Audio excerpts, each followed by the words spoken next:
Welcome back, everyone. Thanks for joining us here. Week 1 of the NA LCS Summer Split, Day 3. Right now, we're joined by Dignitas's Crumbs after a pretty hard mode and hard-fought victory going up against Velocity Esports. So we'll start off from the beginning. Coming into Champion Select, do you guys kind of say they're running that comp again? Actually, no. We didn't see it coming at all. We had a set plan going into that game, and then we should have seen it coming when they banned Nasus. We're like, wait a minute, why are these guys banning Nasus? Like, clearly we haven't played this champion in a while. And then Nasus is a strong wave defender. And we're like, Nasus, they just don't know what they're doing. and then when we saw their last 2 rotations, which were, I believe, Tristana and Sona or Janna, Janna, we're like, oh, here it comes. Yeah. So in the early stages of the game, what was going through your guys' minds? Like, we saw you visit mid a lot, and you couldn't really deal with the Ezreal poke. What kind of happened there? I mean, I wanted to go middle because I wanted to hold back as much as I could on the push. That way we can get levels, and us getting levels allows us to engage. Well, it also allows them to disengage, but it gives us an opportunity to actually fight them now. We weren't going to be able to defend that turret, and Scar had blown Janna's flash level 1, so that's why at first I wanted to go in there, but when Ezreal came, there was really no fighting that, so I just gave up on that and went bottom. So what point was it when you guys didn't know really what to do until they pushed you into your base? It's just so much chaos, it seems like you guys were trying to just transfer and figure out what to do. Well, for me, it's kind of a deja vu. Like, as yesterday it's playing Janna against Janna and trying to engage like that. It's so hard to do. And I was luckily able to pull it off a couple of times at least instead of none. Yeah. And then we also had Kennen, who also was like, oh, damn it, we're playing against Janna, and then they had Tristana on top of it all. But we're just trying to engage, and I think the mistake that we made was simply going for the Baron thing. We got poked down way too hard because Ezreal had red buff on top of Spirit Lizard, and he just mauled us down. Right. But eventually, like, we knew that no matter what, they weren't going to be able to fight us, and the mode that we have to go in is you have to go really, really hard. You just go all out. Like, they obviously do not have the damage. Their team comp does not have the damage to upfront fight you. So if you just charge them no matter what, hit or miss, just charge them, you're going to eventually win them. All right. Yeah, yesterday we did see you have some lackluster initiations with Zach, sometimes way too far in front of your team and not really making anything happen. But today you had a really clutch one up at the top inhibitor where you got Maple Street out of the air and really turned everything around for you guys. What goes into a really good Zach initiation? What do you have to use? Actually, at that point, I usually get a lot of criticism from my team because sometimes, you know, Zach is kind of a bit iffy for me, but I really like the champion, and he's very strong, and that's why we play him. But I remember saying, oh, you got to predict where the AD carries going to go, and typically every time I use Zach in our scrims, we play against some AD carries that they just simply like, oh, Zach jumps me, and then they just don't do anything and they die. But most of the time, the AD carries use their spells as soon as they see you on top of them. They don't actually base it off the shadow. Now, I thought everybody would base it off the shadow if they were more aware, but they just wait until the last second for some reason. And what I did there was I saw, it's like, okay, he's obviously going to rocket jump as soon as I'm on top of him. So I'm just going to aim it further so he's not going to notice the shadow. He's going to rocket jump when I'm in air. So I did that, and then it worked perfectly. I disrupted his charge, and then we won that fight. It's all so much easier to say, but do. But you did it that time. It worked out very well. So we see Velocity doing a lot of stuff. Have you guys been, you know, practicing anything you haven't shown in the LCS yet? The Super Week not going to be the time to pull that out? I mean, I think one of the things that we showed was a level 1 we did against Cloud9 where we took like 4 buffs. It didn't turn out that great, but that's some like things that we've been practicing. We obviously have more of that up our sleeve, but speaking of Velocity, like, they're pretty good. Awesome. Yeah. They gave us a really good run for their money, and had not, I think we just managed to pull through since we did have engage and a lot of damage, but like, they're nothing to be just pushed aside. disregarded. They're like a black sheep. That's what they call it. All right. All right. Yeah, so you guys had a rough start yesterday, but with a win here, you're turning it around. What are you guys going to look for to finish off Super Week? I mean, do you remember last split? We went 0-2, I think, like the first day, and then we began a huge streak, so that's kind of what I'm looking forward to. All right. Like, fingers crossed we can channel that same winning streak and then get third, and then we just get relegated home. No.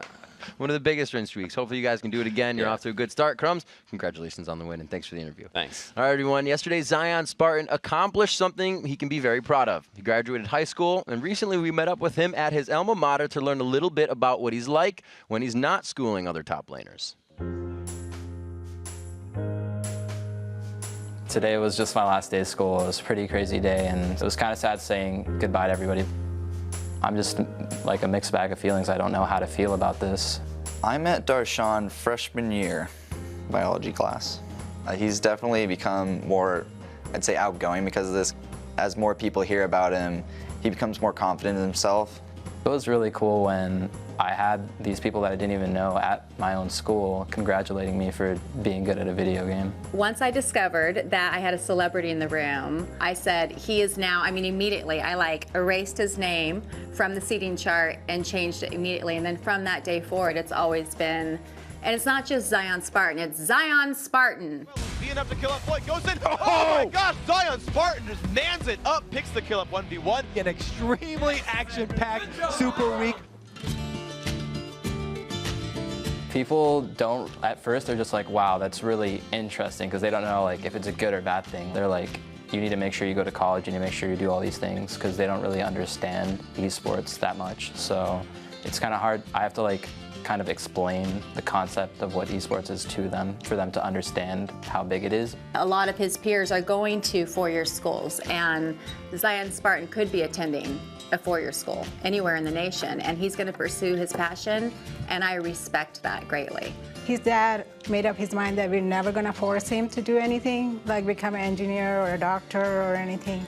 He wants him to enjoy what he's doing. So when he said he's going to play a game, we were like, okay, go for it. I kind of realized that sometimes chances come, and you kind of want to do what you love, and you only have these small windows of opportunity. So I kind of decided that I wanted to go into this thing head first because it's what I like to do, and I'm going to pursue it and see where I end up. Yeah, it's pretty cool. Everybody's dreams oh, you grow up playing video games, oh, that would be so cool if I could do this forever, but not everybody can. I'm just so happy for him, and I'm very proud of him. I'm happy that I have a son who is so talented. If I'm not trying my hardest at whatever is important to me, then I'm just wasting my time, and I don't want to do that. So I decided that if I'm going to be playing video games, then I want to be the best at it, and I want to do whatever it takes to prove that I am. And in all seriousness, congratulations to Zion Spartan for graduating high school and having such a cool mom. And now it's time for our second match of the day, Cloud9 versus Team Coast. And coming into this season, no one would have pegged these two as a match in a battle for first. But the winner of this game will be sitting at the top of the standings with a head-to-head advantage, at least for now. Yeah, so far, Cloud9 have definitely lived up to the hype. They blew out Dignitas on day one, but yesterday they got behind really early against Curse, and it took them a while to claw their way back to a win. Now, crawling that win was their only push in mid. They were in their base the entire time, and the first time they got let out of it was a push down mid for the win. Yeah, you can't give them anything. They're so decisive as a whole team, but it was really high leading the way on that Kazakh 6-1-9. So scary to go up against, as we just saw Scar display as well. Leading the way on Kazakhs. And while Cloud9 has been rolling since day one, Team Coast shook off an early loss to Team Solo Mid and won their last two games, including a win yesterday without their captain, Zion Spartan, as we saw. Yeah, Team Coast gave Zion a nice graduation present with their win yesterday. Jinte subbed in and actually performed the best of the entire team with his Orianna. After missing yesterday's game, though, we'll have to see if Zion can pick up where he left off on day one and carry the team like he did with Riven in their win against Vulcan, going 6-1-4. That was some amazing play. Remember that initiation in the reel after the day. It was so good. All right, so let's check out the lineups. We need more of this action. On the blue side, it's Cloud9. In the top is going to be Balls. Jungling is Meteos with one of the highest KDAs out there. Mid is High, Sneaky, AD Carry, elimination on support. And on the red side, it's Team Coast. Zion Spartan is back up top. Nintendo X is in the jungle. Shifters at mid. Don't Mash Me on AD carry. And Daydreamin' supporting. Nintendo being very devious. And that brings us to today's first featured matchup, Cloud9's Meteos versus Team Coast's Nintendo X. Both of these junglers have been playing great, but they have different impacts on the game. Meteos has crazy good initiations, and he dies very rarely. Right now, his KDA is 35. Yep, there's He's no only decimal died point once there. in all of their 3 games. Nintendo, meanwhile, he puts a high priority on stealing jungle buffs, and he brings a new flavor to the jungle with builds like this tank fiddlesticks that are so popular. Going to see some more of that. There've been some hits. There have been some misses. The fiddlestick, that was a hit. I haven't seen it yet in the solo queues going around, which is a good thing. But it was definitely a hit for him, and it's something he actually said that he did on accident when he was changing his sight stone up. Yeah, that's why changing his golem stone. That's why a lot of these players actually do think solo queue is decent training, because you can try a lot of different things, and you can, if you don't try to come up with new stuff, there's not going to be a lot of innovation. So definitely got to keep your eye on that solo queue ladder, even if you are already in the LCS. Yeah, absolutely. Because these players came into this saying, we haven't seen a lot of everybody, so everyone's playing what's strong in solo queue right now. Kha'Zix, Nunu, Twitch, and Kennen already seeing bans out here. No Kennen going for balls on this one. They get that knocked out. Rise also is taken out here. We'll have to see what. Shifter Zed is still up. He kind of took that twice in a row. Jace makes it through. So the Kennen Kha'Zix Rise bans here from Coast, pretty ordinary. And then the Jace pick as well for Cloud9. That's everything. We've been seeing that over and over and over. But look at the bans from Cloud9. So specific. The Twitch and Caitlyn, obviously straight at Don't Mash Me. They want to see him on something else and see if he can perform. Meanwhile, the Nunu with his recent jungle buffs actually adds a whole another level to counter jungling, which is said Nintendo loves stealing away buffs. And Nunu right now, because of the changes, if you start blue, I love doing this. You can get level 2, and if you use consume on both the mini lizard by your golem and the actual golem, then you get both of the passives, because the mini lizards count as lizards too. And you can go just beast anyone if you meet them 1 versus 1 in their jungle. Just having fun. Coast picking up a lot of grab. We got some Thresh. We got some Elise coming in here, and we may see that in Nintendo. These a couple more picks that we've seen a lot of so far on Super Week. Thresh have been some spectacular hooks and some death sentences for himself. If you're Choster playing Thresh, he actually killed himself like 4 times with the first 4 death sentences that he threw out. But Elise was another one of Nintendo X's very popular early junglers that he adopted. Very common here for Meteos, keeping his KDA up because he can turn into Bloblets and more. Actually, he doesn't even let the passive go down usually. He just doesn't get hit. Meteos plays very well. His positioning is always advantageous for the team. And with an Ezreal, that just gives them a lot of mobility right now. Jace Gate to start off all that if they need it. Meteos Zach is definitely something to watch. He's very, very strong with it. And we just interviewed Crumbs about the difference between, being a successful Zac initiation and a failure. There's so many mind games that go into it, because first you have to be aware of what your opponent knows. Does the AD carry even know that to look for the shadow? Because a lot of people are like, whoa, what? Shadow's coming? I only got to move when he's flying towards my base, right? So there's so many different levels. You have to first judge where your opponent is, and then you can play accordingly and play 1 step ahead of them. And Shifter looks to be going on that Zed once again. He feels like it's pretty good. And it really works for this composition. He can chase down that Ezreal. He can get past, if Zac ults in, and they do decide to lock that in. A lot more Grays being seen here in the summer split. Yeah, plus Shifter's just played that every single game. He's always lock if he can get Zed, he's picking Zed. Okay, got that one down on lock. And Graves has been making a resurgence. You're right. I mean, it was probably Double Lift leading the way. He definitely embraced it very early, but the wave clear is really huge in all these new push comps that I are remember coming Double out. Lift played it at All-Stars, had some 500 CS on it. Yeah, and he's so bursty, like we said in the last game. Very sort of AD caster oriented as far as ADs go. And we have the super insta-lock Rumble Sonar or Feed from Sneaky and Elimination here. They didn't even hesitate on that. They said, you know what, if Ezreal is going to do some damage in the early game, we'll bring in Rumble for the late game ultimate and keep you guys just locked up while Jace hammers on everyone. Yeah, we pretty much always see C9 picking the same sort of stuff here. I mean, there's nothing really new coming out for them, and that's because it works. They're undefeated. They don't have to change anything up.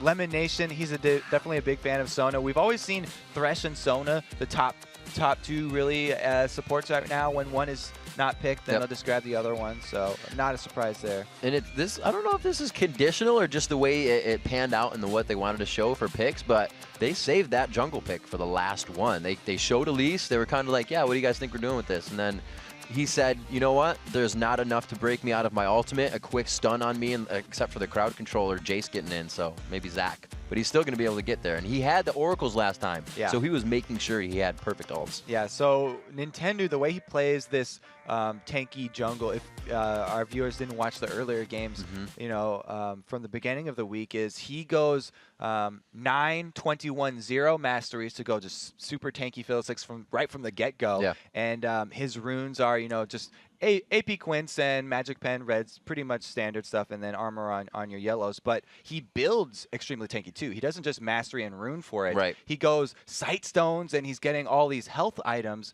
and he even gets the early oracle. So he goes very utility oriented and just building health tank. So it's very interesting to see, and we'll have to see if he can actually make it successful twice, because the surprise factor's gone, and C9 we're definitely watching that game. The surprise factor's gone, but you have to consider he needs to be attacked when he gets in there, and that is your first intent. Fiddle's on me, quick attack him if you're not the one feared, kill him and walk away, because it's just going to be less damage. But when he takes all that damage, that means you have no cooldowns for the elder people coming in on you, and that's really what is so scary about a tank Fiddle, because your mind says attack as soon as he comes in. We're on the Rift. We'll have to see if Cloud9 can keep their head in the clouds and keep themselves in the lead.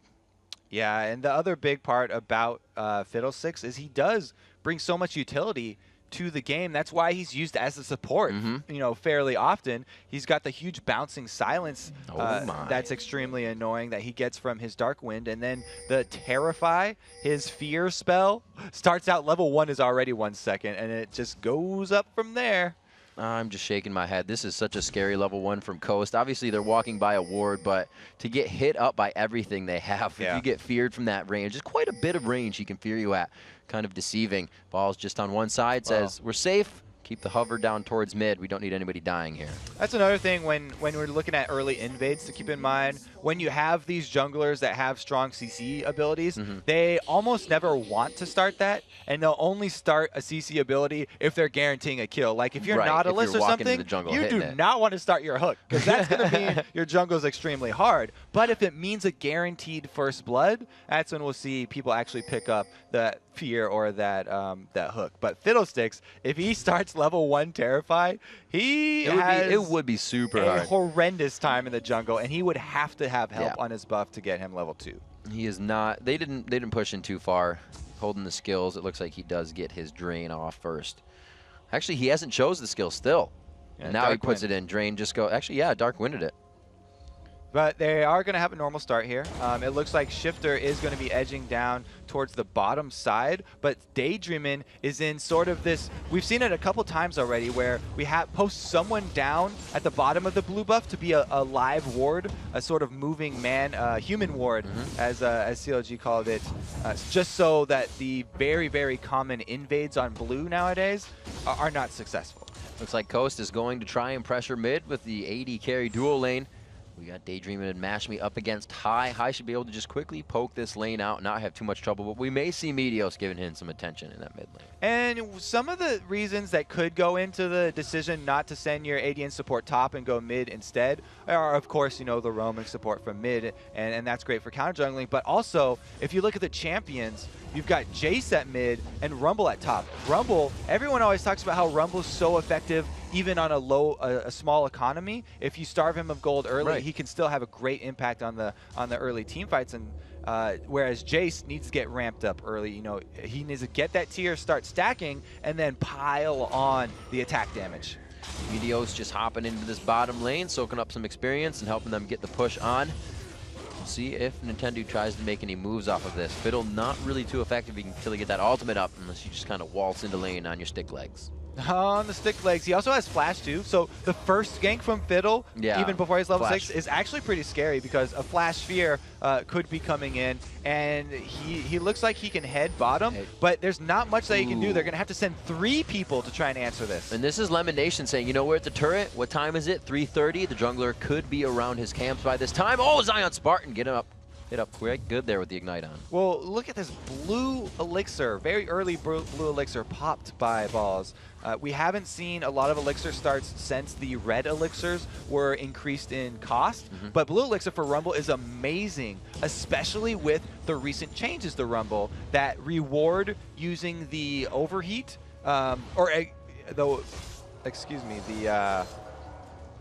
what's it called when it's in the middle? The danger zone? Yes. Yeah, that's a much better name anyway. The danger zone. They reward you for using the danger zone and keeping your heat in that middle sector where you get an extra 50% damage now. So cooldown reduction from that elixir does help out there. See if he can keep that steam controlled, moving up, still pressuring onto the turret. Looks like Nintendo's really not able to give up that much pressure for guarding a turret. That's kind of one of the downfalls that Fiddle is. The presence in the lane, like you said, is from the flash engage. The walk up isn't very scary. Yeah, Fiddle doesn't have great, wave clear. He's got level 2 Dark Wind. Actually, he's maxing that dark, or at least putting early points into the Dark Wind first.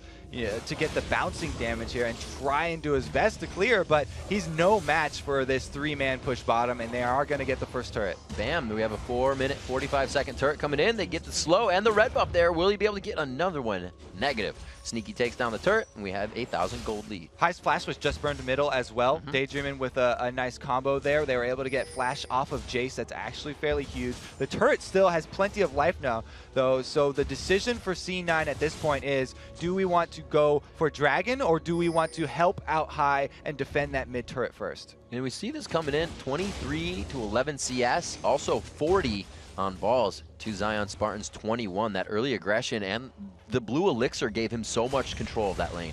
Balls has just been bullying most of the top lanes that he's come up against. He plays very aggressively, and you can see here, he doesn't even have a ward seeing Fiddle come in, but it doesn't matter because he's harassed Zion down so low already that they can't gank him successfully or else they would die. We'll see what he has to go back and buy as well. He's against that Elise. May try to get the Haunting guys, but may not put too much health under his belt so he doesn't take the damage. Pushes mid lane as High is going to go back. We have Sneaky and Lemon Nation taking over in that jurisdiction.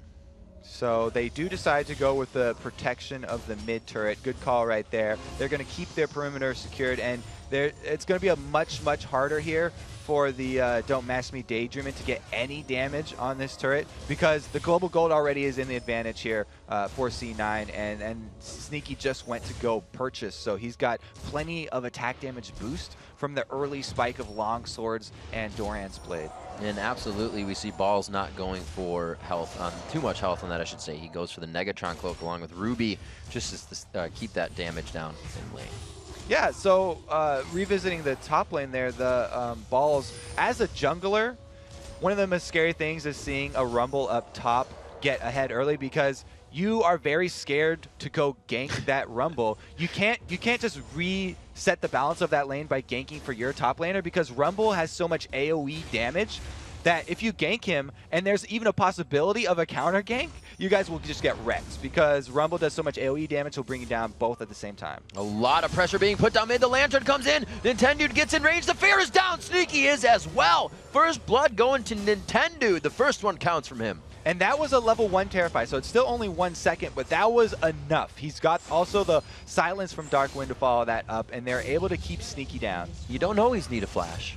You don't always get a lantern. Don't always have to use the flash there either. I mean, it's a great. That's why everyone is so in awe of Thresh. Yeah. The lantern's just such a neat new move that was added. It creates so many opportunities. So many different ways to use that one effectively. High, meanwhile, taking the opportunity to free farm in this bottom lane, and he's actually shoving it. He's not just last hitting here. He doesn't want to freeze at his lane. He's been shoving it the entire way, and he leaves a cannon minion. He'll probably shoot that one with a shock blast. Boom.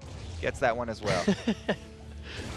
That top lane buy coming in for Zion Spartan is going to be a Chalice, so both of them saying, damn, this lane hurts a little bit, and they're going for defense right away. Nintendude getting that blue buff up. He's going to add some good buys after that first blood of the game. Now we're going to see it. Cloud9, they've been on the back foot a little bit in the beginning of the game, and they're usually the ones that have the faster ones, so we'll have to see when they start to spark that and it gets ignited. Well, we already see Meteos laying down the framework here for jungle invades up top, and you're definitely going to see some more attention up top here from Cloud9, it looks like, because they've now got vision inside the red jungle here. Nintendude is going to be unaware that he's been spotted up there, and that will help out Cloud9 a lot. It looks like they are indeed sending 2 up there now. Looks like, yeah, Meteos is just on the side. Looks like he's going to take Wolves. Well, Balls heads to that top lane if there isn't too much pressure here in the mid. And actually, we may have Lemon Nation joining in on this too. Yeah, so to prep this as well, not only did they lay down wards in the red side jungle, but they had High shoving that bottom lane, like I said.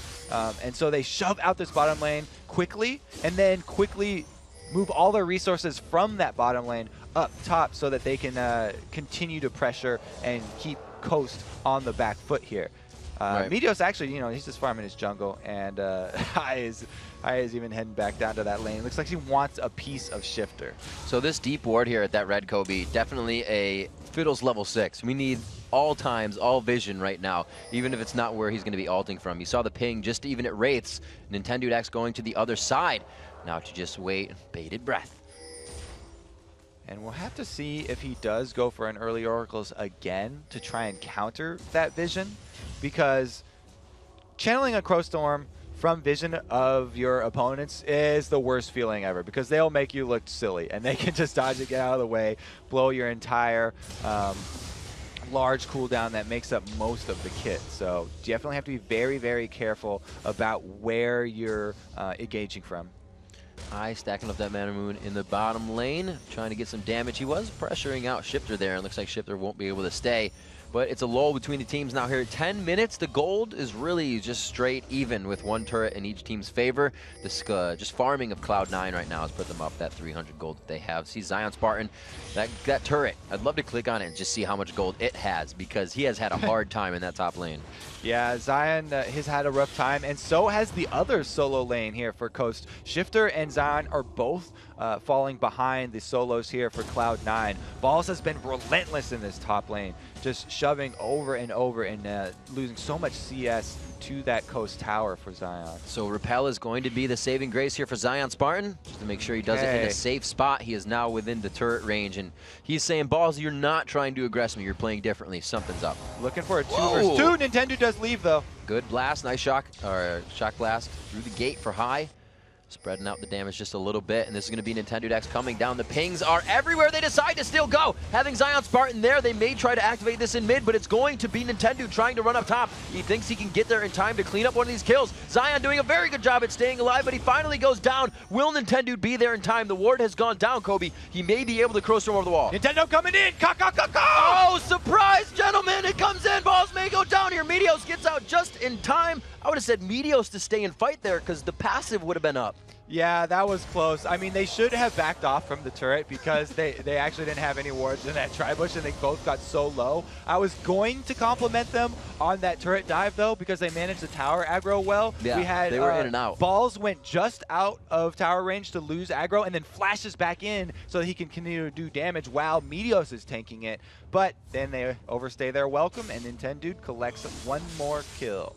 So he is definitely making an impact on this Fiddlesticks. They're not taking it into consideration, but they aren't thinking it's going to be doing as much as it is so far. So he is putting himself on the map this game for sure.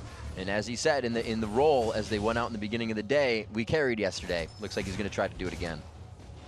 He is going to try, and it's a good buy to pick up early mobility boots if you're going to go for that sort of impact all over the map. The run top just got a kill for him, so he's saying, I need that again. Exactly, and he does go with the tanky Fiddlesticks build once again. He's opting for the Ancient Golem jungle item instead of the ability one. It looks like they're prepped for Dragon as well with a pink ward. Fiddlesticks is actually really strong at getting early Dragons, but they have a little sneaky ward in here from Cloud9 that's up towards the middle, and they see him go for it.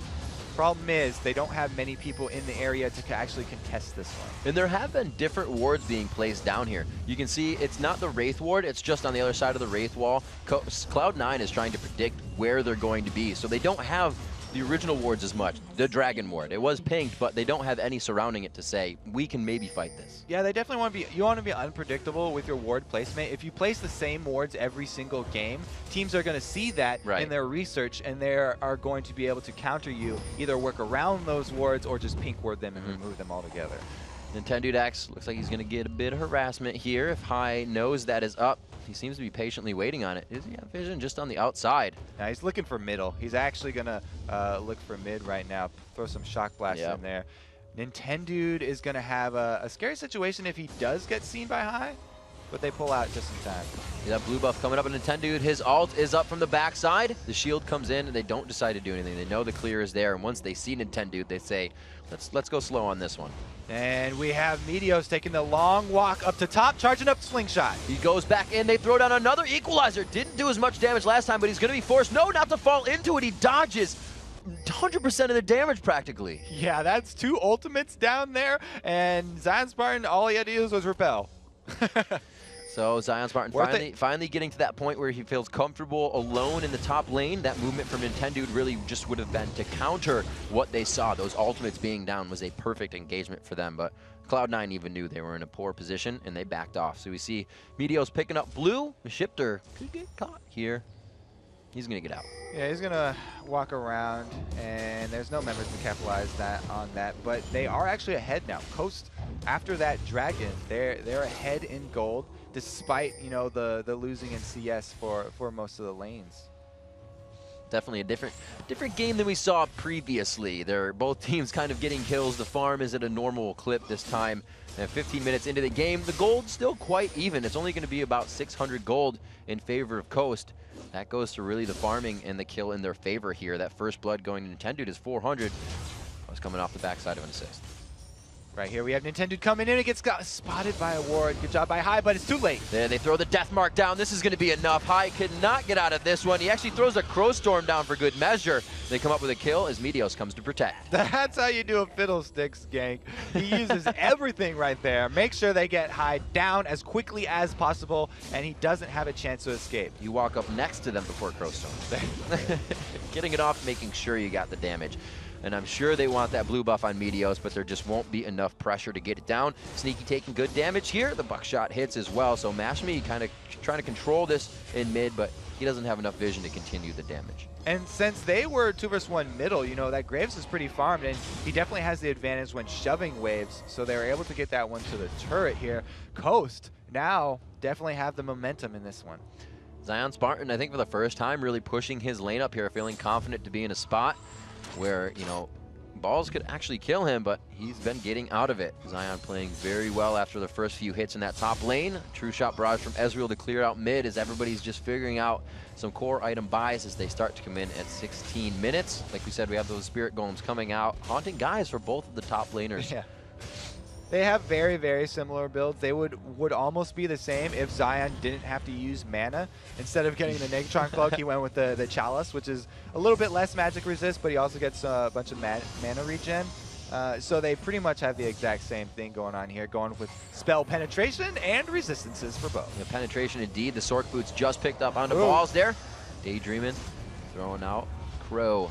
Trying to shut everyone up for a second. They get off the turret. The turret's been taking damage just gradually. It doesn't seem like it's a focus for them to take that down, though. Why?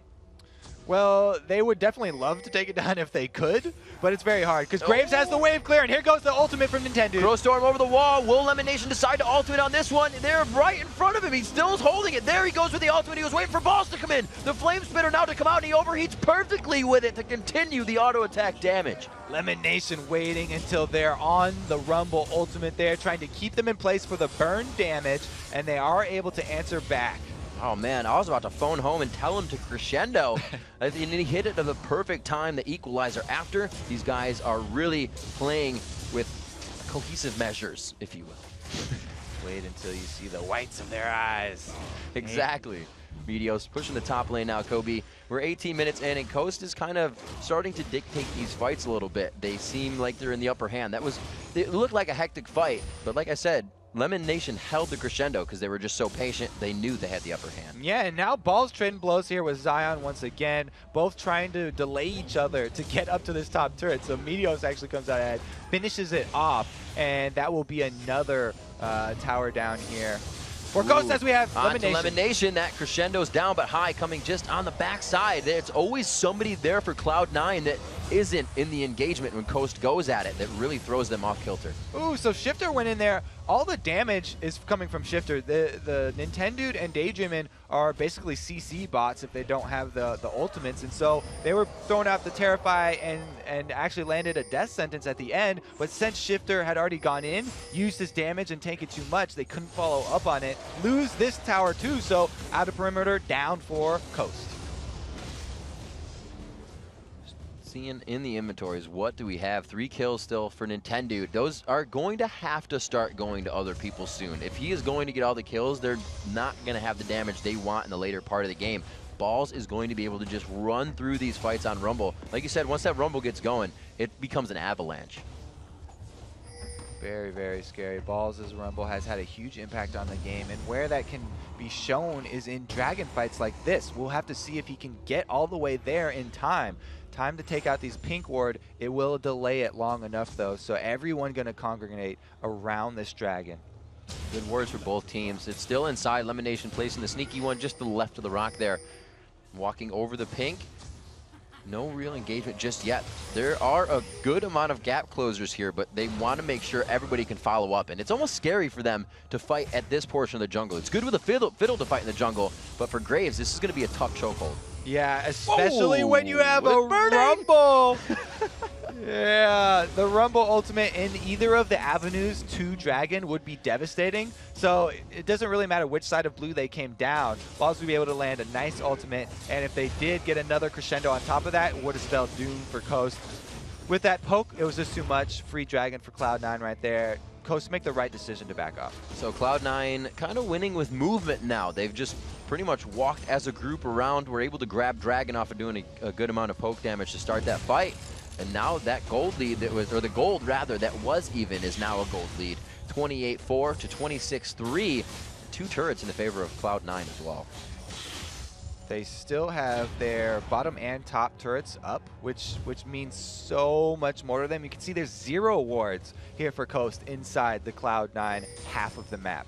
And that's because their defenses are still up and they're able to keep the rest of Coast all the way on their side.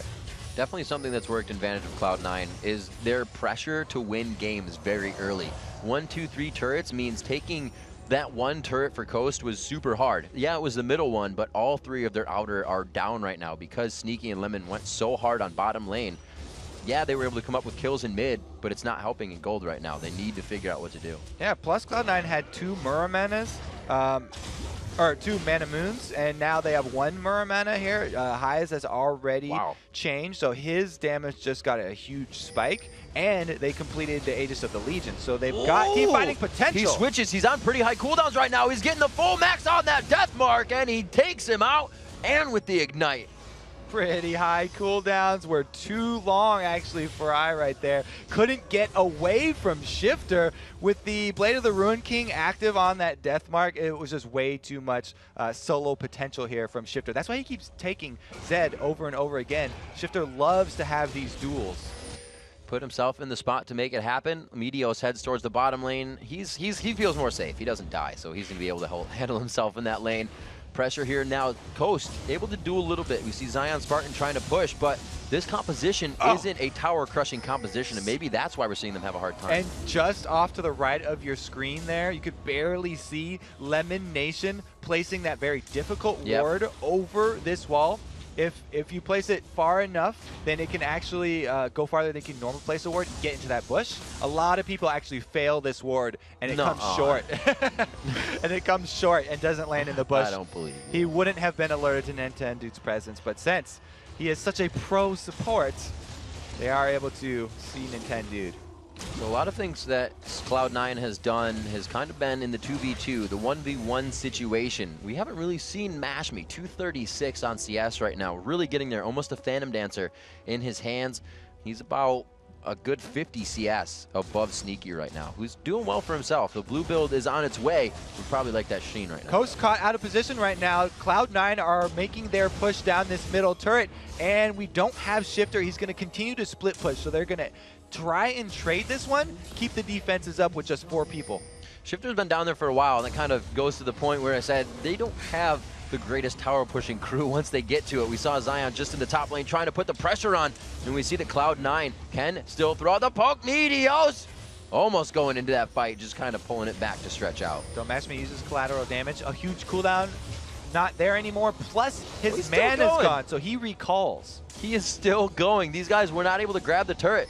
They may not have the turret pushing abilities, but with Graves there, they are able to stop the sieges. Coming back from their base, MashMe is actually back right now. They're going to get some good pressure here. A 1 turret in the bottom lane, but Shifter has taken 2 to the 1 so far. Now evening that up, it's going to be 4 turrets in favor of Cloud9. Shifter canceled his recall also. Now he's going on that inhibitor turret. He's continuing to shove this wave, and Cloud9 have to answer this one. There's a crescendo flash in, but it was the fear. Balls was not ready to engage with them. Sneaky gets pulled in, completely boxed up, but he gets the arcane shift out very nicely. It's going to be the 1v1 again between Shifter and High. Nintendo needed every little piece of health that he's built right there. He was under 100 HP. High looks like he's got the good push. Shifter definitely taking a bit of damage. Didn't like what happened there because the Miramana was used up last time, but now with him High using it first, Shifter sees that situation a little differently. Such an even game right now. Both of them not able to break through the inhibitor turrets. The base is still intact, and we also have the Crow Summer available for Nintendo right now, but don't MashMe gets caught out. 2 spells, half health. We gets a third in there, but it's kind of the dot damage that hitting a little bit on the tick. 5-3 in kills at 25 minutes into the game. The gold kind of stretching within 1,000. Red buff for Don't MashMe over here. Yeah, both teams really need to lick their wounds after this one.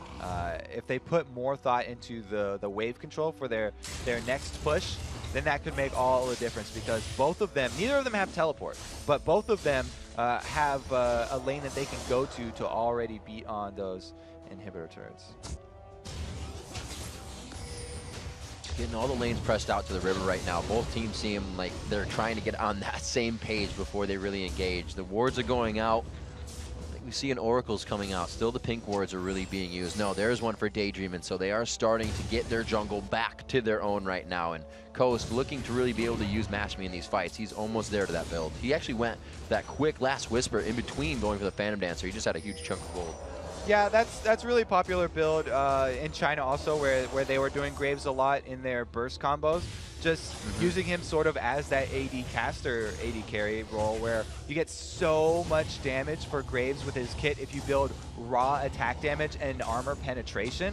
That Bloodthirster Last Whisper combo is a huge power spike for Graves, and it's all AoE damage, his combo, so he can actually blast down a huge chunk of most of C9 if he's able to get that one off. It looks like they're setting this one up to hide. If they know they're not walking through wards, they're going to come out with a Fiddle ulti on this. You can see the pink ward going down to mid, but they don't really have vision of where they are going to come from, so they have to be careful as well. That Coast, that is.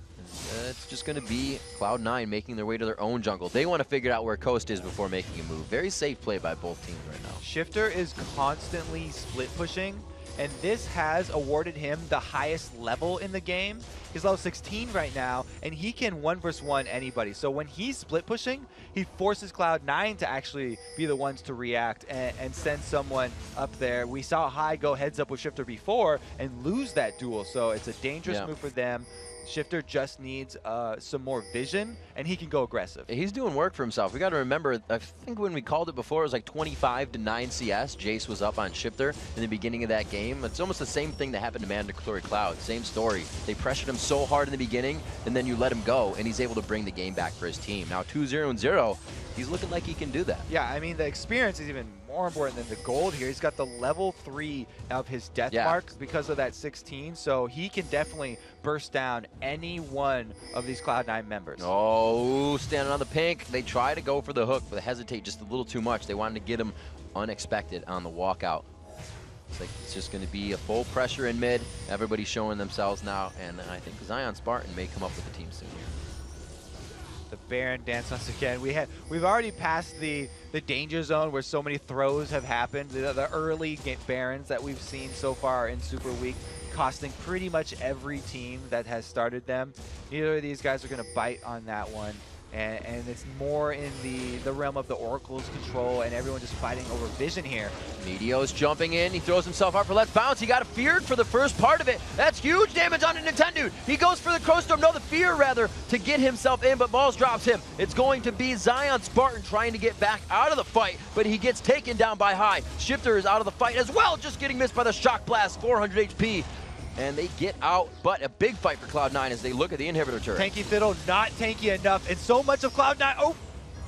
That was a pretty good pull. It was a good save, very good save on okay. Mash Me by Daydream in there. Yeah, that wasn't going to be an injury. I was wondering if Daydream would actually go in on that death sentence, because it would be a very poor choice. He actually didn't end up taking that one in. He has to go back now. That Oracles is something they want to take out. We have to consider that Cloud9 has to overly buy wards here. They are trying to put, and like we said, they're in different positions all over the place because of Fiddle. So the Fiddle there, actually, he got blown up and stuff, but that wasn't really the biggest problem for Coast. The problem was they used so much of their CC on the Zac that was in Let's Bounce, which gives him so much tenacity. He has free tenacity when he's in his ultimate and reduces the duration of all of those crowd controls that are so important to Coast composition. They really wasted a lot of their control there. Yeah, any fears, taunts, silences, whatever have you. We actually saw him feared in air, and before he hit the ground, that had worn off. So you can just see how fast that tenacity works with his ultimate. Going back to the top laners, we were talking about them before, kind of getting the same builds. Yeah, that happened again. Besides the needlessly large rod and that first buy of Chalice and Negatron Cloak, these guys almost mirroring each other. He's obviously trying to get that penetration for Elise and the catch. Once you get down, there it is. Shifter going in, doesn't get the extra damage. This is going to be the tickle for the death mark. Yeah, you're right. Coast are definitely looking for catches and picks right now because like we just saw in the last one, the AoE here from Cloud9, devastating for their team. They have too much confusion from Let's Bounce added onto the map control or the battlefield control and zoning potentials of the Rumble Ultimate and the Crescendo. The thing is, though, that one-on-one, the trying to look for picks, is a very slow regain of control. And it's like once Cloud9 activates something, it's almost two of those fights for Coast. So it's almost like they need the team fights. Yeah, and Cloud9 are not wasting time. They're prepping up this Baron area, so it's fully under their control. They have the advantage if a fight does break out around this Baron because they've got double pink wards in the most common ward spots, and then they have another green ward that's going to see Coast coming in here. It's going to be Lemon placing one more. There's the hook. The Baron goes down. They have the shock flat or the gate right there. Oh, Nintendo coming over the wall. They did not have the ward, but they said, why are they backing off? Daydreaming goes down fast. Nintendo not really shredding through anybody. Remember, he's only a tank. It's for the other team to follow him and do damage, but they're all getting taken down now. It's not working out as planned. Mashme is going to go down here. He is going to lose that double buff as well. That goes over to Meteos. Meteos 1-0-5, still alive in the game. They come up with 4. Daydreaming just jumps in right after Nintendo and gets blown to smithereens right there. Cloud9, devastating team fight. With how decisive they've been, I'm not surprised if they go for the win after this one, straight for Nexus turrets. They're going very hard. Shifter, a good burst of damage, but he's going to have to get it on everybody, and nobody's going to go down right away. So they are going to be able to focus in. 1, 2, 3, knock back. It goes to Balls, having a very good game at 5-1-3, and just 31 minutes. Thought it was going to be a little bit longer, but Cloud9 rather, not liking those long games. Bring it up to 32 and take the Nexus away from Coast. There's a decisive team fight. The Baron and the win all very quickly here. And Cloud9 still undefeated. Absolutely crazy. It almost seems like they don't even feel that pressure or push back moment at all. They say, yeah, this is normal. Mid-game, the other team's going to get a spike too. We'll play through it, and we'll just make sure we get to that later phase of the game where we just go ahead and push the lanes. It seems like they're unstoppable in fights. We've seen so many teams just waste all this time and throw the game back and forth around Baron, make all these Baron-related mistakes. Cloud9, that was just so cleanly. They cleared out the wards, the double pinks, and then they didn't hesitate. They didn't wait there for a bait. They immediately started it, and they burned it down. They knew that when they had the damage to go for it, and then they started the Baron, burned it off, and Coast just never really had a chance. They were late to the Baron party and then lose the game right after that. And you got to consider, there's a little bit of AoE, right? You got Zed, he can slash around. You have Graves with collateral damage, but that's almost like single target focus AoE, especially with Elise. They couldn't catch Zach. They couldn't catch Jace. You're all killing one person and then dying. The Balls Rumble top lane definitely more impactful than the Zion Spartan Elise in this one, because you're right, Elise is a single target and she relies on catching people out of position with those cocoons, whereas Balls was always able to lay down so much AoE and control the terrain. And we actually have a replay of that fight that happened just after Baron, really see how it was played out and what went down with that Thresh pull. So I just remember the beginning here. Nintendo's charging up his ultimate on the vision here. Cloud9 were backing off, and it was just, you saw how quickly Daydreamin just got blown up, and then the tank Fiddlesticks still not tanky enough. There's nothing really they can do from this point. They're just running away at this. And actually Cloud9, it was a reactive back, because there's no ward down there. So they just sensed that there was no hope for Coast here, and they were pulling back out. Happened that Nintendo had to blow his ultimate, and that was all she wrote. So Cloud9 delivering another crushing blow to a North American LCS team to keep themselves at the top of the charts. That was Coast's chance to take it away. So we've got to take a short break, but when we return, Cloud9's Meteos will join us to talk about their perfect start to the summer and his incredible KDA. And then Team Solo Mid faces off against Vulcan in our third matchup of the day. Week 1 of the NA LCS Summer Split. We'll be right back. Don't touch that browser.